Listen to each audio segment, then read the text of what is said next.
Masquera saying Zimbabwe, welcome to our channel, Zoom Confessions and Deep Secrets. Kana karibu tanga huko hapa nino channel. Please don't forget to subscribe. Kana ujingo garoka subscribe, but don't forget to comment and share this video. Nas Zimbabwe tagira ma pictures harutrenda ma streets social media. Ma pictures ano son Chamisa apo passportwa ari ku National Bridge Ari Mugoro Zimbabwe. Ma pictures and funga murkona ari apo atrenda pa social media.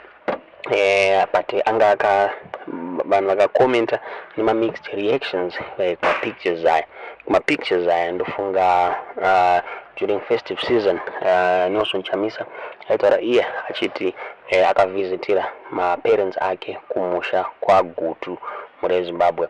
So along his way ari kunzi ndo paakapfuura nepaNational Bridge pakazoitika this incident yamuri kuona iri apo. Vanhu vakaonda vakomenta masapota Triple C achitaura iyo achiti Nelson Chamisa akaratidza kuti is very humble and aka reception yakawana from vanhu muri kuona vanhu variapo vakaratidza kuti no they want him as their president.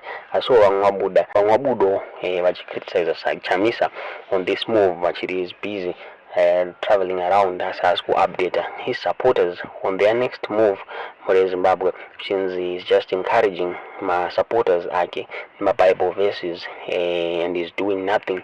Abuda zakarinye than a job sikala achiti he's supposed to be active in politics muri Zimbabwe. Many munoona say nyaya iyi tiudzo zvamurufunga pamusoro penyaya iyi nema pictures aya comment section.